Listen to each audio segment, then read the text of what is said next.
please subscribe, hit that like button, and as always, leave a comment, and thank you for enjoying the video. Shot to right, slicing toward the pesky pole, down the line, and it's going to be out of here! Line down the right field line toward the pesky pole, leaping up, and that ball is gone! That's a home run! A lot of our Nesson team as well. High fly down the right field line, headed toward the pesky pole, that one tucked in, and that ball is going to lead against the wall and into second base. Number retired, and now Rafael Devers trying to retire that baseball inside the pesky pole.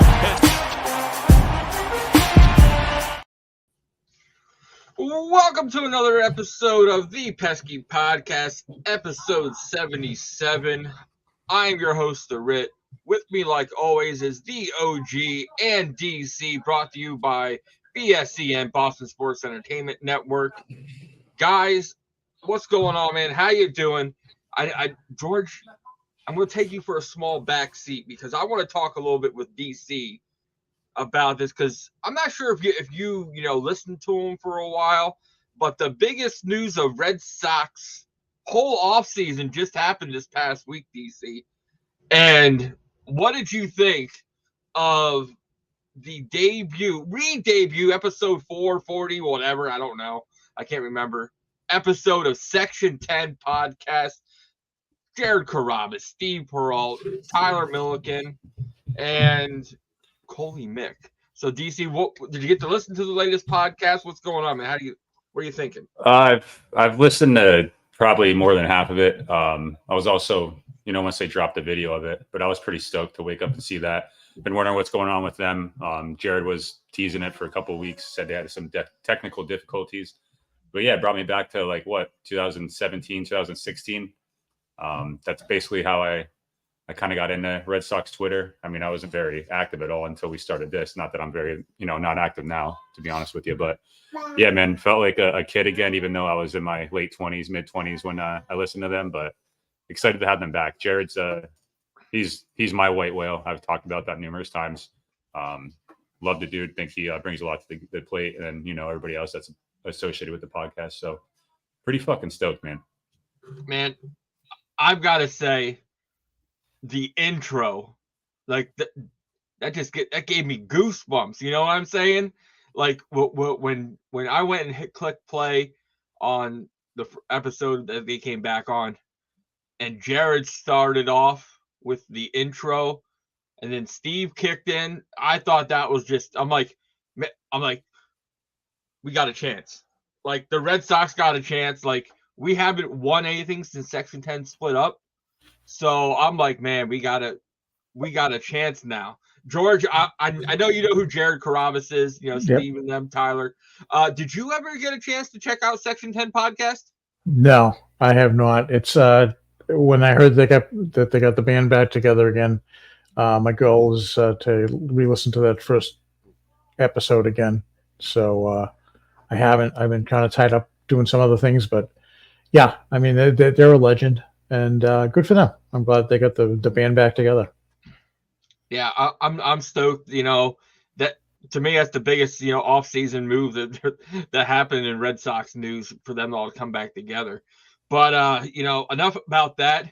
Let's sit there and talk some baseball. Let's dive into George. We're gonna do your article a little bit in the first part here. Okay. So George, just talk about your articles coming out tomorrow a little bit. And, we're going to take it from there. Okay. So I covered a couple of things, but the big thing I talk about is the mess with Ohtani. And look, this the first line of the first line in that piece is what a mess, and it is. I mean, you talk about just coming out of nowhere. My God, I mean, how do you even deal with something like this? The best player in baseball gets sucked into an illegal gambling thing, and by all accounts, it doesn't look like he's been involved. He didn't place the bets, but his interpreter, who's his voice to baseball, is, and it's to the tune of $4.5 million. I mean, yeah, how does it get that bad? And the IRS is on the case and everything else. I mean, DC, we chatted about this earlier. I mean, it's like, good God. I mean, how does a guy who makes, what does he make? $200,000 a year working for, Ohtani in that role. And so he's making 300 before he came, and I guess he was getting paid $500K this year by the Dodgers. Was a keyword. All right, so what kind of bookie's going to extend him out that much, right? I mean, it's not 4.5 million. I mean, my God, he's either the most unluckiest man in the world, or they figured that they knew who his sugar daddy was going to be, so they weren't worried about it, and may have held that over him. But either way, this is not a good look. Maybe his last bet to get him that far was maybe he bet that Ohtani was going to like the Yankees or the Cubs or Toronto, and he put some money on it, thinking he had inside information. Who knows? So DC, what are your thoughts there? I don't know what to think. Obviously, I hope that he's not involved as much as he possibly could be, because that would be terrible for the game of baseball. He's the biggest star in the game right now. Obviously, we based off the whole offseason of him choosing the Dodgers. Makes a shit ton of money. And yeah, I don't want to think about what would happen. But like George just said, like we talked about, you're making $300 to $500K a year.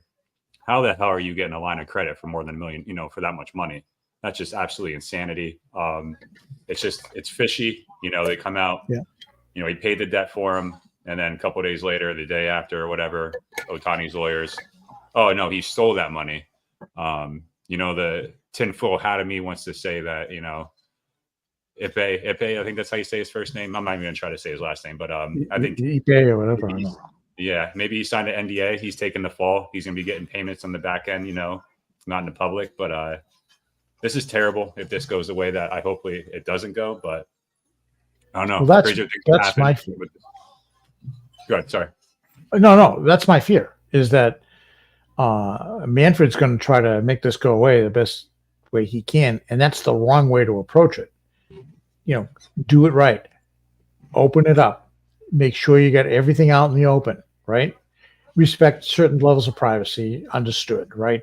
But it's got to be wide open, and you can walk right through it, and nobody's going to get their feet burned, right? I mean, at this point, too, you could cover it up, but the FBI is gonna be right there to expose it.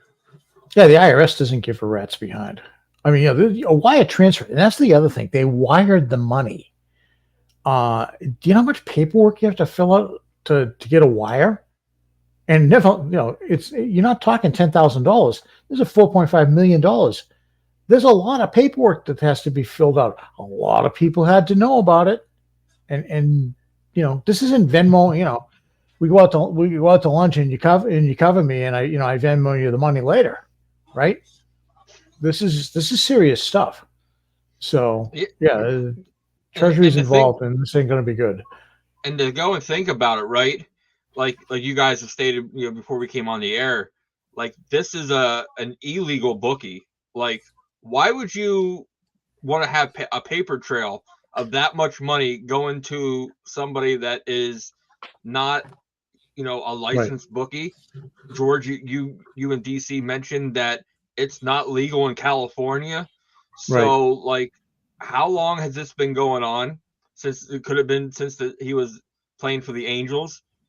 This is probably the worst time possible that this could come up after his, largest contract, being the face of MLB.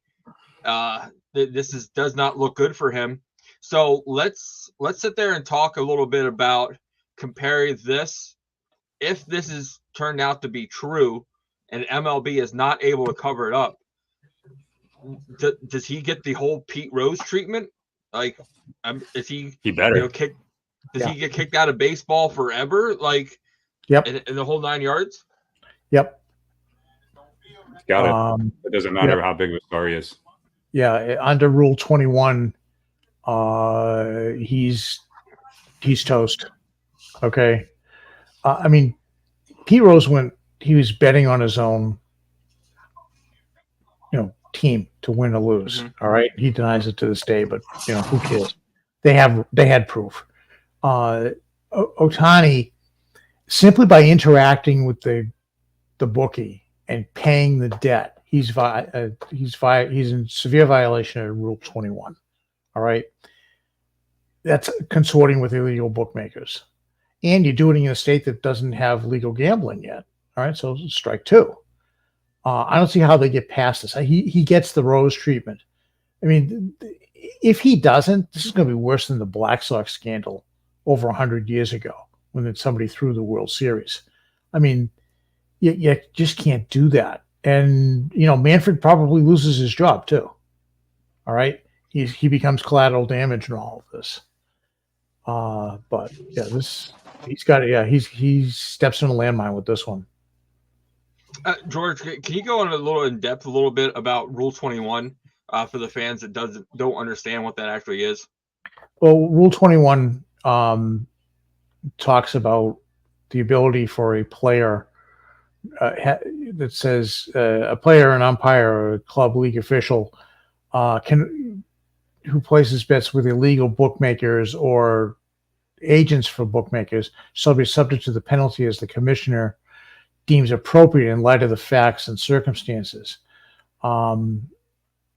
So that opens it up, and then it's somewhat complicated. There's like any rule, and anything written by lawyers, there's sections and subsections, but basically it provides for the ability for the commissioner to oust him on that. And these guys are clearly illegal. That's been the report straight along. So it's not. Yeah, and I'm going to say John Heyman probably said it best when he wrote on Thursday. Nothing's been proven yet, and we need to know much more. But here's the best case. Ohtani, all-time baseball genius, is a financial dimwit, not to mention a poor judge of character. That's pretty harsh to say about the best player in the game, but it shows that, then now, he writes another one where he's talking about Ohtani's camp is like, they're saying, oh yeah, he's oblivious about money. He was fooled by a friend and bad actor. Well, okay. I mean, we all have friends that would take advantage of us. But at some point, you got to realize that there's a point to where friendship stops, and you go, go away. So, yeah, I don't know. If he was indeed taken advantage of, okay, great, all right, we'll find out. And he's a poor judge of character. We all have soft spots for people we love, right? So. Yeah, DC. Any final thoughts on that before we head into our big topics for the day? Yeah, I mean, like we've all just said, in the last 10 minutes, it's a crappy situation. Obviously, the game of baseball is going to get hit hard. It's going to be the biggest story, like George said, since the Black Sox. Hopefully, it is a lot, poor judge of character, and he was just being a good friend and helped him out. Hopefully that's all it is. I think that does bring some ramifications. Sorry, can't talk.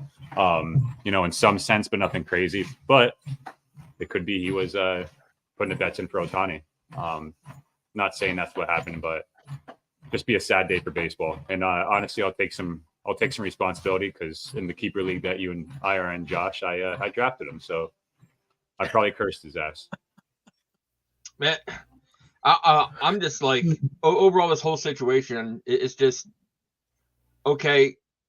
Yeah, Ohtani. If it's kind of found out to be true, Ohtani, might get banned from MLB. He can still go back in Japan and play, but he will get nowhere near the $800 million contract. But he can still go back and play and still make money over the fact, and that kind of screws over the Dodgers in a way. Now they went and based a big part of their future around this guy, around what they're saying is that the best 3 possibly of all time. I have to see it, to believe it, because as much as I hate to say it, what was that Yankees lineup they had? Something row, hitters row or something like murders row. Like that, in my opinion, was probably the best, 3-4 people, lineup in baseball of all time. But it kills a franchise. And so far, and it's spring training, whatever happens. But so far, it looks like we've dodged 3 bullets with Ohtani. Yamamoto is doing horrible in spring training. And look at his first outing in the bigs, 45 ERA. That's impressive. Yeah, and then Imanaga for the Cubs, So looks like we could have dodged, it's still early, but we could have dodged 3 bullets. But guys, we're going to sit there and do our little 2024 prediction episode here, where we went and got some stats, we got some categories, and we're going to be talking about each one, and we're going to be saying and making our predictions of who's going to be this or that, like we had done last year. So overall, let's sit there and start off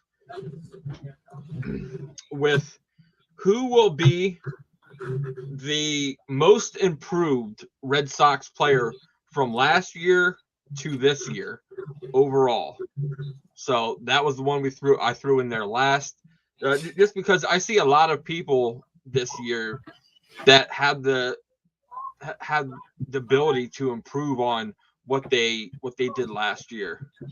So DC, let's start with you on who was your vote and why for the most improved Red Sox player this year. I agree with you. I think there's definitely a lot of candidates for this section. I'm going to go with Trevor Story. I know he's obviously, isn't a young guy to make that extra step, but he's had some bad luck, has some injuries, hasn't performed the best. But I think he's really tore it up in spring training. I think he's hitting like 350, 2 home runs, 4 or 5 doubles, something like that. But he's seeing the ball. He's playing great defense, which obviously we didn't have last year. He did show that, though, when he came back and played shortstop. But I think he can be a 2020 guy, steal a lot of bases for us, add some power. And I think also he's going to improve that. Sorry, baby's going nuts in the back. She must love your pick, Trevor Story. He agrees with me. But I think he's also going to improve that club. The leadership that he showed in the offseason. Hold on. She says, "Speak up, Dad." She wants some snacks. I've been feeding her. I just fed her and gave her some snacks, but she wants more. But yeah, I'm going to go with Trevor Story. I'll make that short and sweet. I'll end it now just so we're not listening to my daughter scream her head off. But I think she agrees. Okay. I think that's a great pick. It wasn't my pick. So far, we might have 3 separate picks here, George. Who'd you got for most improved player? No, I'm with DC on this one. He's got a lot he's out to prove himself. I mean, he's a very prideful guy, and this winter he did the winter little mini camp. He's out to prove to the Red Sox fan base and the team, look, you did the right thing by signing me, and I'm going to do the right thing by you. And yeah, he looks like he's starting to get locked in. And if he is, we know we're going to get 3 or 4 times during the season where he's going to go for 15 games and he's going to be like a house of fire, which is okay by me. And the defense speaks for itself. So, yeah, DC smart, best choice you could have done. I'm with you 100%. Oh yeah, George, we're always on the same page. Yeah, I know, scary, isn't it? Okay, well, I'm going to have to. I went on the other side. So I went for most improved this year. For me, I went for Tanner Houck. I think after the injuries he's had last season, he wants to prove that he's able to be in the rotation. You know, AC just announced today that, or it might have been yesterday, that Houck and Whitlock will both be in the rotation at 4 and 5.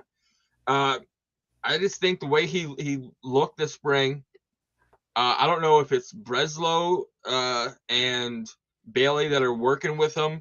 I don't know if it's the new program that they have going through. But man, I really, really sit there and think that Tanner Houck will be the most improved player.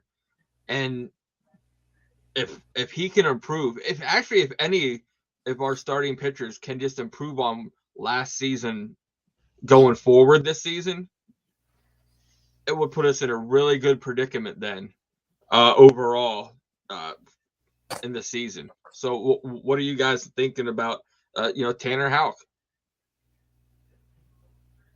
But George, you go first. Yeah, I think it's he's certainly a candidate. He had a rough year last year.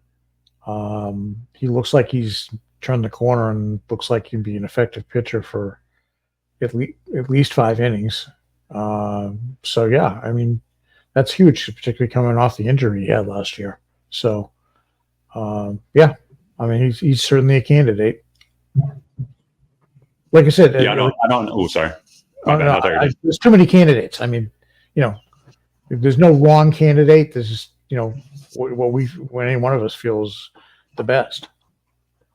As long as you didn't say Reese McGuire, I'm happy.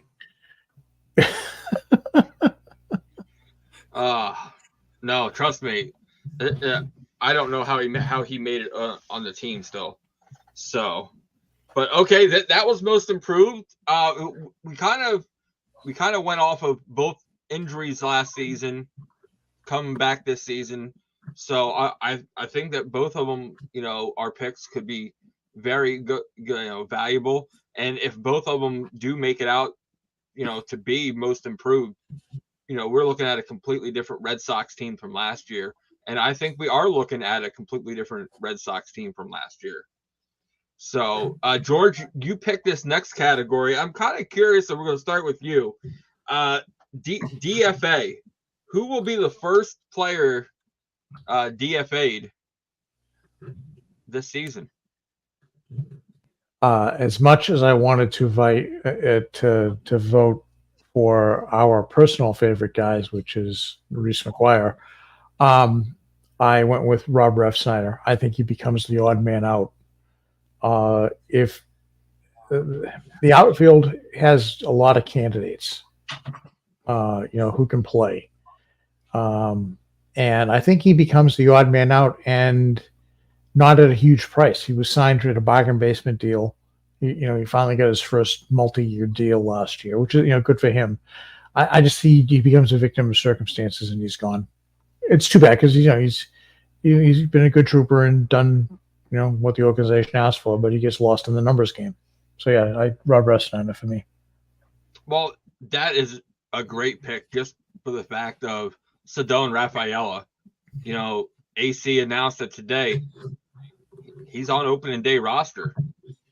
So not only do we have Tyler O'Neill, Abreu, Duran, Yoshida, but now you're throwing in Cedone Rafaela in the mix.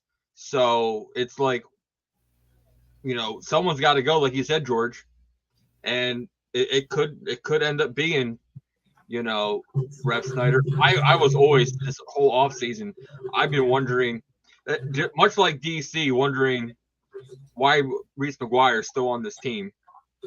I've been wondering, why is Refsnyder still on this team when you got a kid down in Double A, Roman Anthony, that could probably do just as well as he can. So, DC, your thoughts on Refsnyder, and who do you got for the first DFA of the season? So, I was going to say Refsnyder, but to not be boring and share the same answer with George 2 times in a row, I'm going to do this to manifest maybe an opportunity for this guy I'm going to talk about, Bobby D. I think he needs a chance. Obviously, I don't think he wants to be in the minors. I think he could be a candidate as much as, I like him on the field. Still a little salty with, Bobby D, how he treated you. But, yeah, I think he deserves that opportunity. I just don't think it's here in Boston. And it just makes sense. I think you could get something for him, nothing a lot, but I think he deserves a chance. And if you DFA somebody, maybe that'll open up more talks and you'll be a little bit more, willing to take a price instead of just outright releasing him. But I was going to say Russ Snyder, but I don't want to bore you, Josh. I know you're getting jealous over there. Well, I came down to 2 players on my DFA. My first one I was thinking was CJ Cron.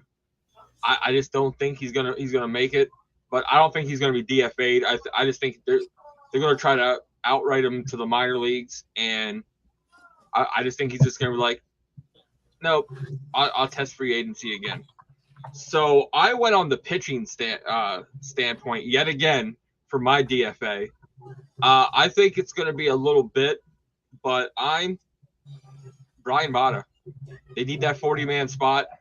Brian Mata, he'll start the season yet again on the IL. But if he sit there and able to come off at all, man, I think he's gonna be the first one-way ticket to the DFA train, and he's going to be gone. And he'll still be in our system, I think, because no team's gonna take a chance on him. But No, I don't know about that.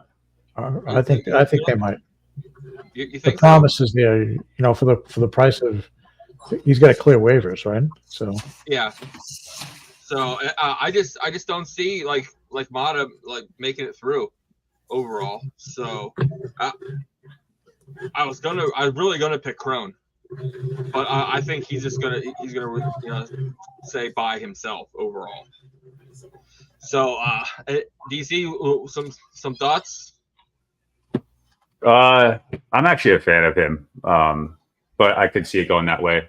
It depends on his injury, if he gets hurt and if he performs right away, how much opportunity does he really have? But I think he peppers that green monster. I think Bobby D can do that, but he hasn't shown that he can do it consistently at the major league. So I don't dislike your answers. Honestly, I didn't really think of Mata, actually, but you made a good point. But I do agree with George. I think somebody would take a shot on him. Yeah. Next up, let's sit there and have a little fun. What is going to be the total home runs of Tristan Casas?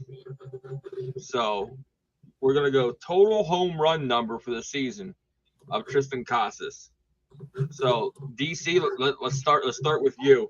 What is your number that we're putting down there for you? I'm going to go with 32 home runs.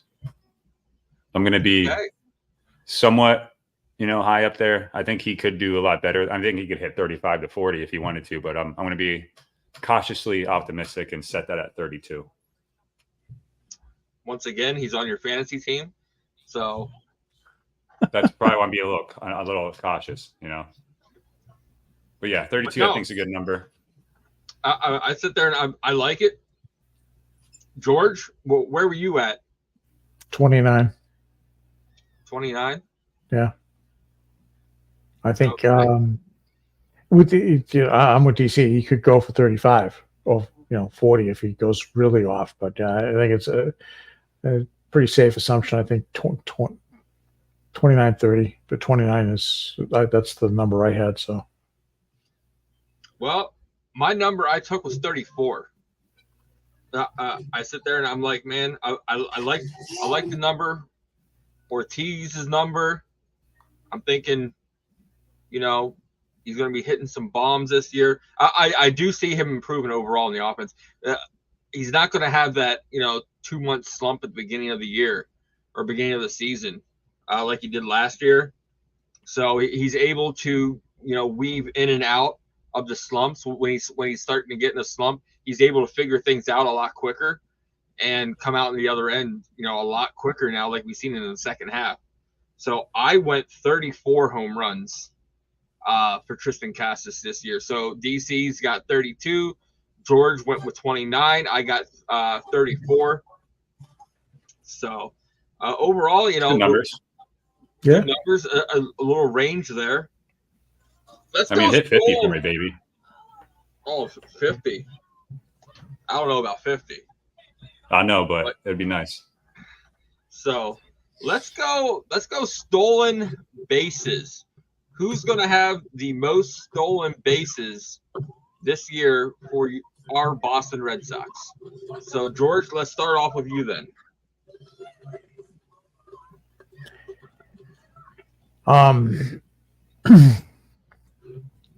Okay. I'm still not sure he's 6 with the team, but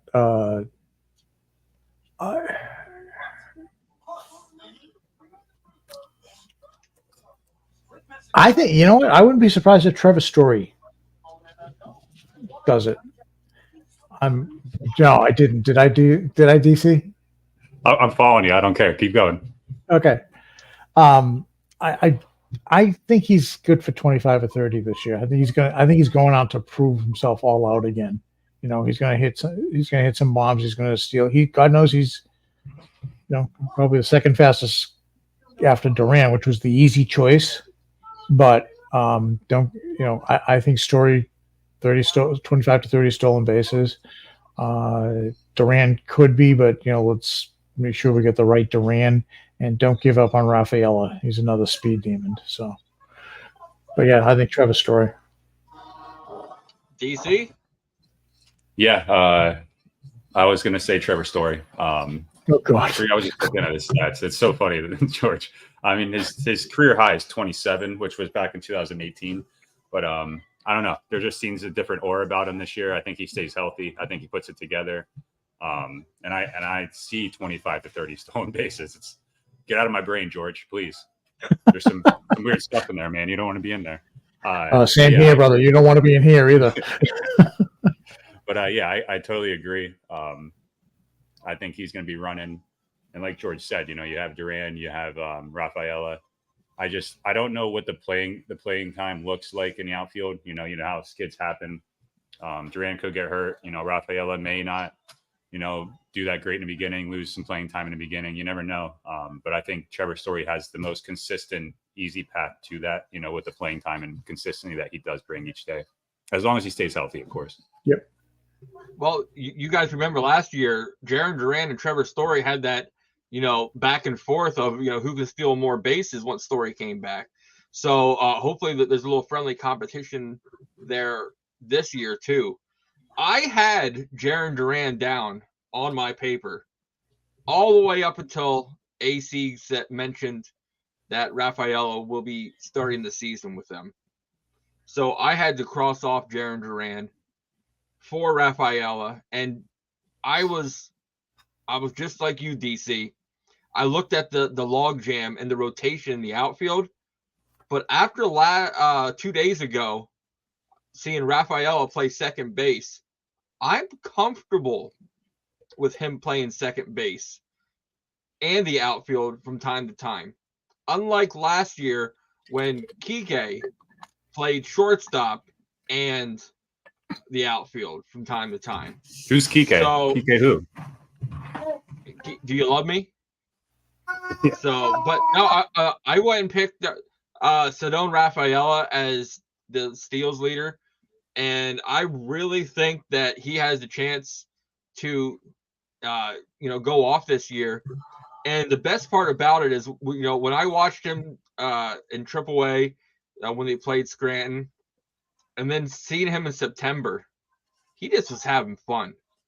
Like, I think that's what makes it good for him.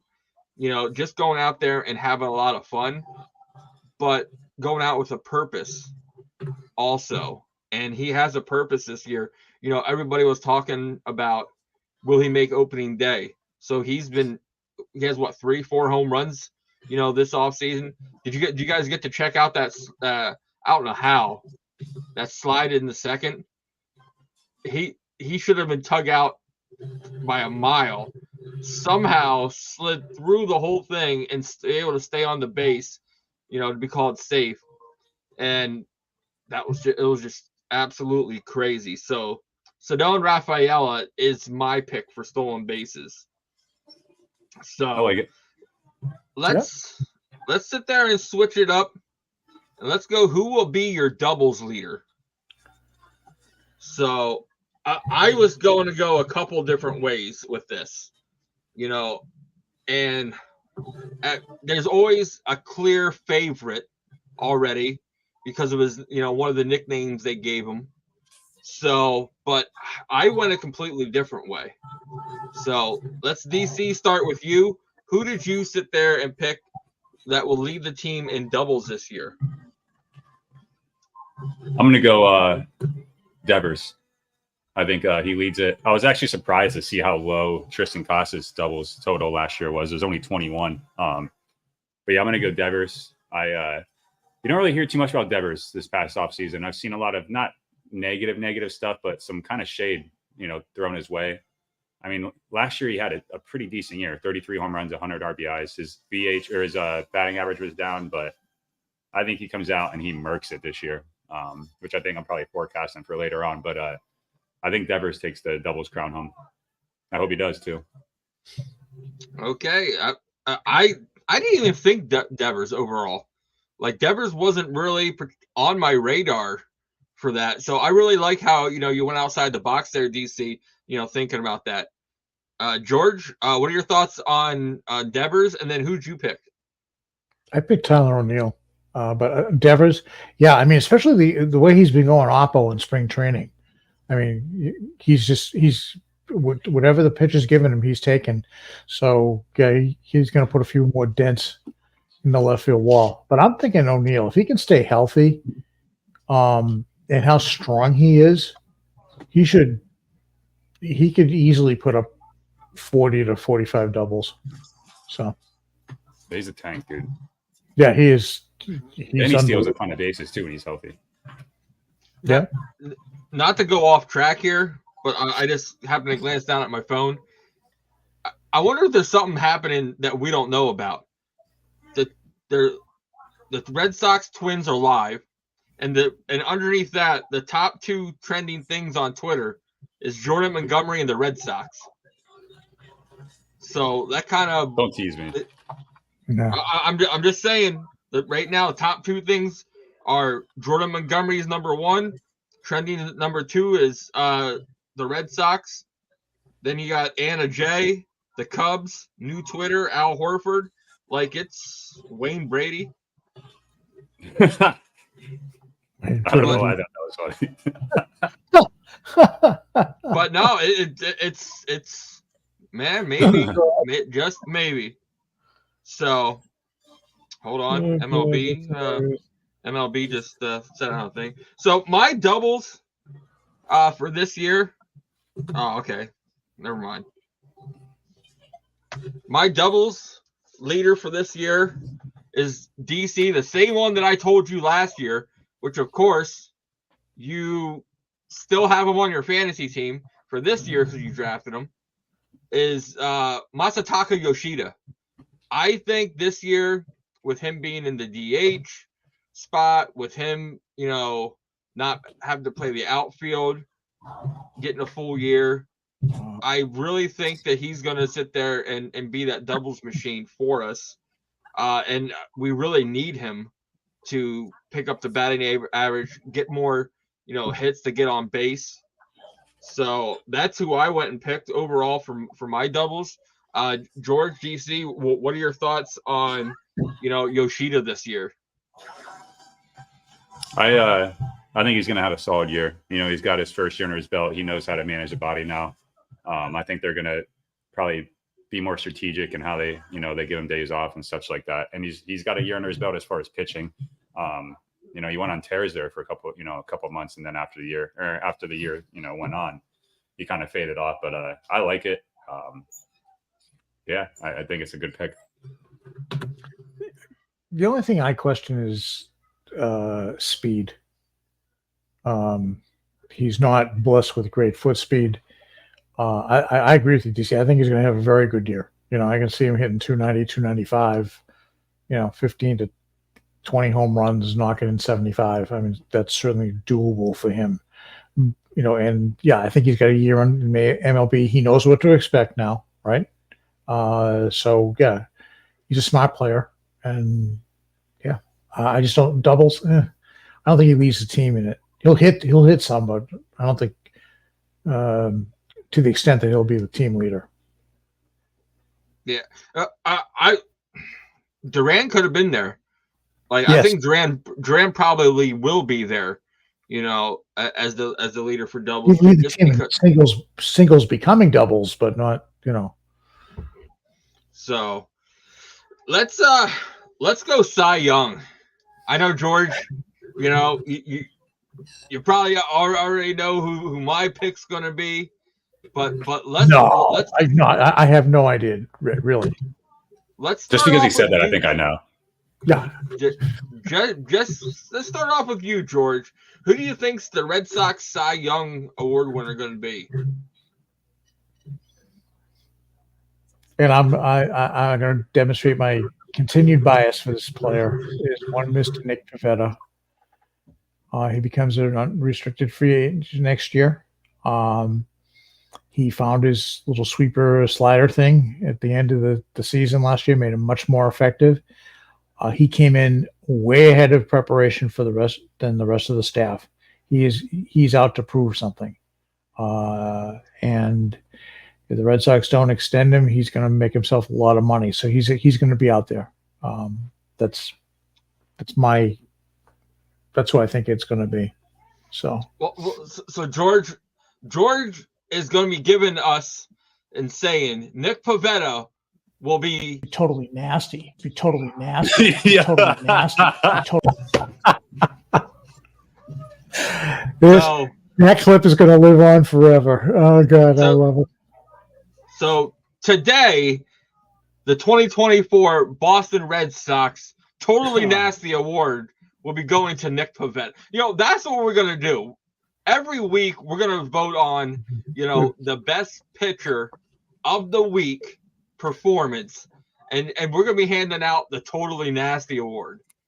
So, okay, you heard it here. George is nominating Nick Pivetta for the Totally Nasty Award. So, DC, Dude, that's awesome. Here we go. Who are you voting for? Totally nasty. The Totally Nasty Award. With Bayo. I think he continues to continue on that upward trend that he's on.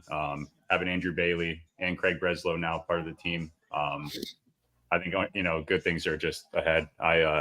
His slider looks disgusting this spring training. Working with Pedro, I think he starts to put things completely together. I think every year he'll continue to improve, obviously, but I think this year is going to be a really big step.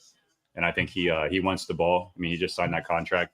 Strikes me as a guy that wants to go out there and play baseball, perform well for the team. And he's a number one guy now, so I think that's going to give him another shot in the arm.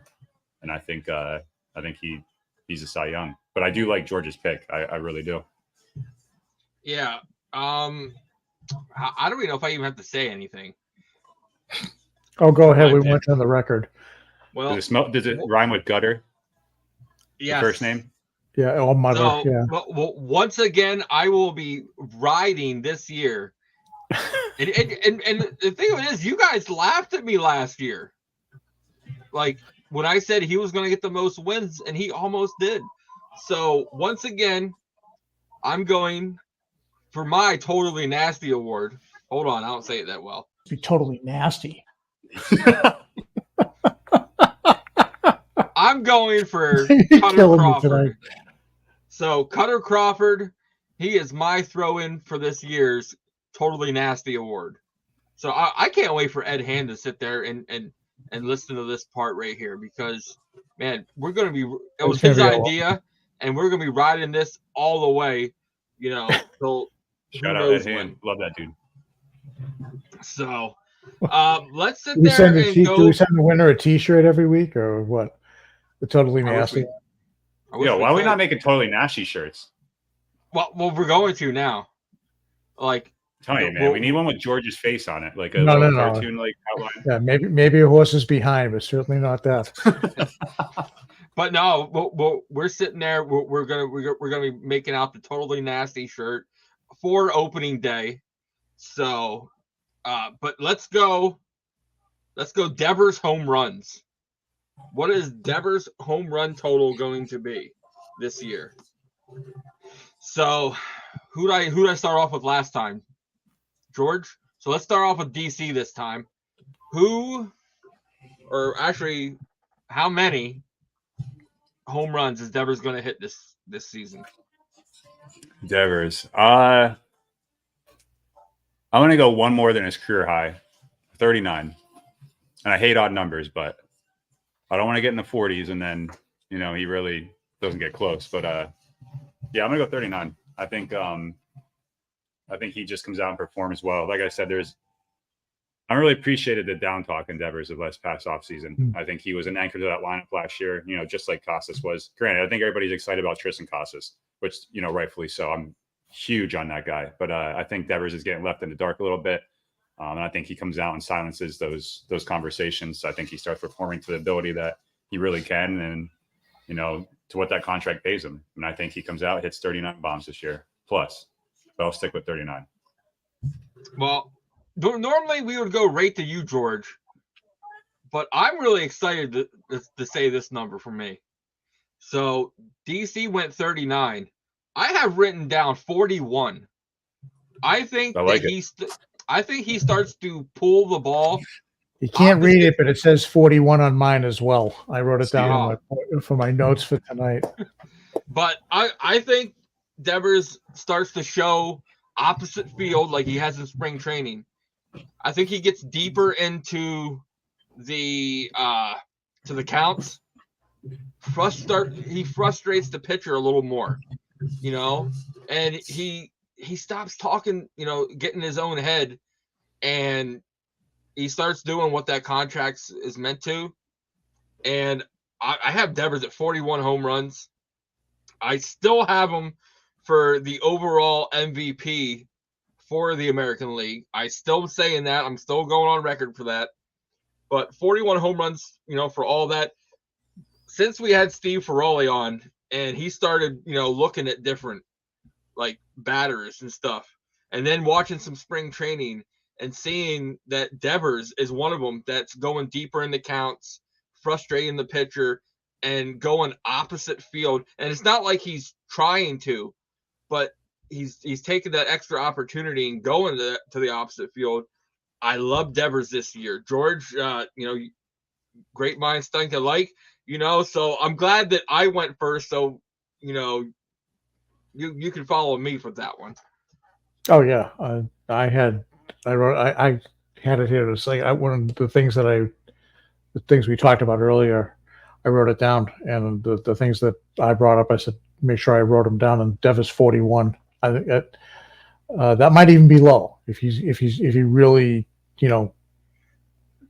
puts it all together and has a league MVP kind of year, because he looks so locked in right now, and he's taking everything a pitcher can give it and putting it anywhere in the ballpark. So, I sit there and say, if this lineup starts to look, like it can, I see them moving Devers back to the 3 spot and sliding in either Rafaela, maybe Trevor Story into the 2 spot, so they can get people on base. If we would have went and did RBIs, I would have said Devers was going to lead in RBIs also, but I don't think he can do that at the 2 spot. That's going to be a little too hard for him. But overall, we all went, above his career high. DC, just tiptoed over. George and I, we took a little leap forward. But I really sit there and think that, this is going to be Devers' breakout season altogether, all around. So let's go to the Red Sox MVP. So we have, not as many candidates that we would think, but George, who do you have down for the Red Sox MVP? I think you got to go with Devers. I mean, he's the most important guy in the lineup. for all the things we've discussed tonight and before. But yeah, he's the MVP. If he plays hot, this team is going to be the benefit of that. So. Okay. For me, it came down to two, possibly a third, but Devers was one of them, but that's not who I picked. And, it might surprise a lot of people. So, DC, who you got there for the Red Sox MVP? Well, I'm sure you could probably guess. I mean, obviously, like George said, you got to – I mean, you just said you have somebody else, but you got to go with Devers. I've been talking about this whole show. I think he just comes out and mashes the ball. I could see him top 5 in AL MVP. I'll be a little brash there, a little bold, but I think he could come out, hit 40 bombs, 110, 120 RBIs. I think, like George said, he's taking the ball, to Oppo a lot this spring training. If he adds that to his arsenal, man, he's going to be a problem. And I think he's just going to be a force in that lineup. Especially, I don't think our lineup's that bad, as people may think. I think a lot of guys are getting on a base. They're going to give them opportunities to drive them home, and that's just going to add up throughout the 6-month season. And I love my boy Devers. Well, if you want to go by just numbers, I Devers is there. I personally went by the whole package, and I think the Red Sox MVP is going to be Trevor Story. To where, dude, I knew it. It's a good pick. Where his glove, his defensive leadership, that's going to mean if we can make less mistakes in the infield and on defense and in base running this year, we can be that, sneaky team that nobody wants to think about because, we didn't go and sign, Ohtani or Yamamoto. Look where that got you guys so far, Dodgers. But, very early. Hey, I can talk now. We haven't lost yet, baby. The Red Sox are undefeated. So, but I think it's Trevor Story. Like, I think his locker room leadership. We need one person to stand up since we don't have JT, which this week I retired and took off the website the Turner Tough shirts. It was kind of a disappointment because I didn't want to because I love JT, but Trevor Story I think will be the new leader in that locker room, and he's going to elevate that whole infield up overall. So that was my pick. Now we're going to be going down to the brass tacks. Let's go. The Reds. We're picking them now, guys. The DC's over there on the betting sites. Hopefully not using Ohtani's bookie and going, seeing what the over and under is. But team wins and losses. Wins and losses. So, George, you went first last time. DC, hit us up with your wins and losses for the Red Sox this season. I think I was a little more optimistic when we played around this a couple of shows ago, like a month ago, but I'm going to go 84-78. Really close to me. Really close. And I think, George? I'm sorry, go ahead. Oh, no, go ahead, DC. Sure. Follow up. Actually, I was going to go further, but I think you're going to be asking this in a couple of minutes anyway, so I'm going to just hold off until, George? I wrote it down here, 88-74. I think that you have a very good bullpen. You have some speed in your lineup, something you really didn't have last year. And I think you have more consistent pitching. You're not trotting out Corey Klubust, every fifth day. You're not praying that Paxton, can make it, to June and then can't make it at the end of the season. You have a good group of tough young pitchers. All right. There's no, Bayo, you hope performs above. Pavetta's on a contract year. You're hoping that gives you something, but it's got to be more consistent. And good God, I just hope we don't get to the point where we have two openers in July again. So I think the consistent pitching gets you to 88 wins and defense. I may, and there's one less headache in the dugout.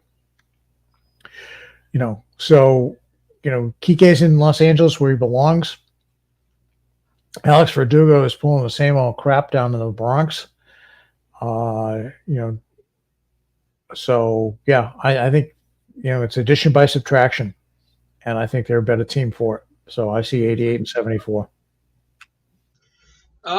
I'm right in the middle of you guys. I went 85 and 77.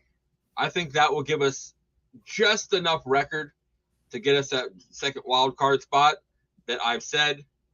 I think we're going to finish third in the division. I really think, and people, on Twitter were like, well, if they're finishing third, who's finishing below us? And I said the Yankees, and I said Tampa. Like, they're my two picks to finish below us because I just don't see it. We don't know how long Cole's going to be out for. So, and that pitching staff, you can't rely on Stroman and Rendon. And Aaron Judge, is a piece of glass that breaks every other week. So you can't piggyback off of Juan Soto. Stanton's not consistent there. Rizzo and LeMahieu look like they're going to be in the IL to start the season as well. So. Yeah. So Verdugo is going to sit there and be like, hey, I played more games than you, Judge, this year. You give me 99. So, but yeah, I sit there and think third, the second wild card spot. And that leads right into our final, question of the day. Is the 2024 Boston Red Sox playoff bound? So, George, to start with you. I already gave my answer. So, George, and then DC's going to wrap up. Yep, I had the same thing as you. I think they finished third in the East, and they get the second wild card. For all the reasons I said when I gave them 88 and 74 record. The Yankees are going to be hurt. I don't think you can discount the fact that Garrett Cole is probably not going to pitch until June or maybe later. And they have a few head cases on that team. Soto's probably going to put up good numbers because he's going to have his walk season. But they got some people who are hurt who should be contributors. And, they got a lot of unanswered questions as well. And you're right. I think Tampa could be this could be the year where they just don't have it all. The luster is worn off and they need to find a new magic trick. So exactly. DC, I know in the chat what you said. So are you going to stick to it? I mean, I don't think if they go off my predictions of 84 wins, I don't think you make the playoffs. Sadly, I don't see them making it. I think it's another bridge year. I think they're going to be a lot better than people think they are. But I don't think they do. Granted, obviously I'd be fucking stoked if they made the playoffs. So I'm not saying I want them want this to happen, but I don't see it happening. I think eventually the Yankees start acting like the Yankees. If they're in their, deadline time, I think that they make some moves that the Red Sox aren't willing to make. The Rays, I trash them a lot, and every time I trash them, they just seem to prove me wrong and pull starters, out of their ass, which makes no sense to me. But granted, I really hope they do well, but I just don't think they're making the playoffs this year. The Red Sox, that is. But George makes a very good point. The AL's crazy, though. The AL West, Texas is out there. You got the Astros, the Mariners are coming up. You never know what team's going to win the Central. And then, you got freaking Baltimore in our division now that, went from basement to the penthouse real quick. And, Toronto's trying to, stay in there too. So. And Orioles, man, they're pitching. If it turns out, man, they're going to be a goddamn gauntlet. And I think Toronto's just too talented to continue to fall short. But yeah, Yankees are crippled right now. They're hurt all over the place. their top guy, one of the best pitchers, if not the best pitcher in the MLB, is out, like George said, until at least June, if not July. And that could turn even, worse. It could be a step back and then it turns into a surgery. I hope it doesn't, because I think, a great pitcher is good for baseball no matter what team he's on, even if he's on the rival. Yeah, so it's going to be crazy. But, guys, this week coming up, we start going back to 2 shows a week. MLB opening day this Thursday. This Wednesday, we will be having on let me find out his name from that.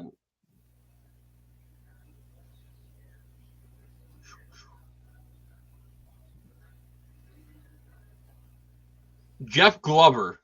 Jeff Glover will be on with us for the Mariners. We'll be sitting talking the matchup for the 4-game series to start off the season. We're going to be going back and forth with our lineups. So, like we do here on the Pesky Podcast, we like to bring on opponents, writers, podcasters, people that know the teams that we're playing, bring them on, dissect the series matchup. So it's kind of a one-stop shop, for all your Red Sox news and needs. So, but guys, it's time to sit there and wrap this up. Big sale this week. Starting Wednesday, opening day, with promo code opening day. Head on over to our website and get yourself any or all of your Red Sox shirts, merchandise, where they will be 50% off for 1 whole week for opening day. Ooh. So, yes, George, I heard you. Yes, George. Actually, I might switch the promo code up to this. You're totally nasty. Hey, you know what? I was pretty cold this winter, man. I never got some hot cocoa. They're still available. It's almost springtime, but we still throw them out there. So, good for a cold rainy day. There you go. But for DC, for Georgie OG, and for myself, check us out on all major platforms: iHeartRadio, Spotify, and iTunes, and of course, our very own BSEN YouTube page. But until next time, see you guys Wednesday on the Pesky Podcast.